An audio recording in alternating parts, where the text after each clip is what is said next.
আসসালামু আলাইকুম। আজকে আপনাদেরকে আমি উত্তরবঙ্গের একটা জনপ্রিয় রান্না করে দেখাবো। হঠাৎ করে বাসায় মেহমান চলে এসেছিল।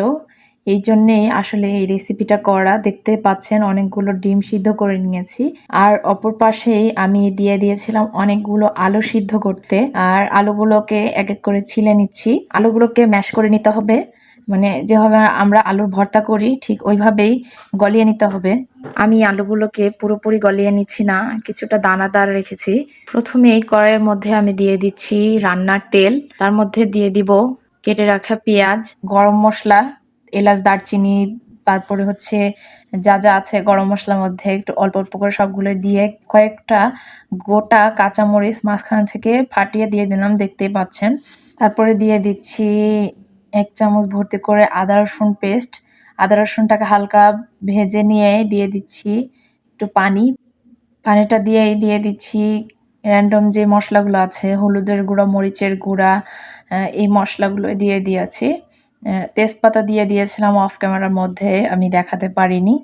তারপরে দিয়ে দিয়েছি স্বাদ মতো লবণ।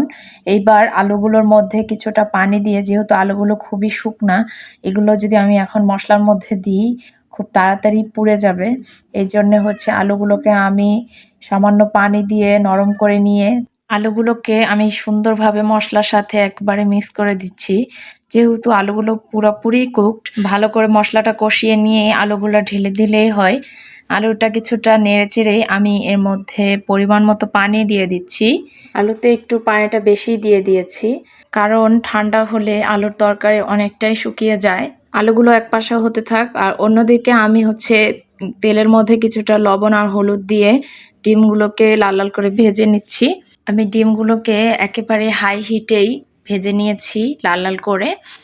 তারপরে এই ডিমগুলোকে আমি এক একটা করে তরকারির মধ্যে, যে আলুর তরকারিটা রান্না করছিলাম তার মধ্যে দিয়ে দিব। কিছুক্ষণ রান্না করে নিব ডিমগুলো দিয়ে। অতিরিক্ত রান্না করব না, যেহেতু ডিম বেশি রান্না করলে শক্ত হয়ে যায়। আমার রান্নাটা প্রায় হয়েই গেছে। এখন আমি ভাজা জিরার গুঁড়া দিয়ে নামিয়ে নেব। আপনারা যদি জিরার গুঁড়া পছন্দ না করেন, জিরার স্মেলটা, তাহলে আপনারা অ্যাভয়েড করতে পারেন। যেহেতু হুট করেই গেস্ট এসে পড়েছিল, এই জন্যেই আসলে এই রেসিপিটা করে দেওয়া। আর খুবই অল্প সময় ছিল হাতে, তারা ১২টার পরে এসেছিল। আর দুপুরের খাওয়ার টাইম, তাড়াতাড়ি করে আসলে যা পেরেছি তাই রান্না করে খাইয়েছি। মেহমান খেয়েও অনেক প্রশংসা করেছে, আলহামদুলিল্লাহ। আমিও অনেক খুশি হয়েছি যে এত তাড়াতাড়ি এত সুন্দর একটা রান্না তাদেরকে করে খাওয়াতে পেরেছি। আশা করছি আমার ভিডিওটি আপনাদের সবার কাছে ভালো লেগেছে।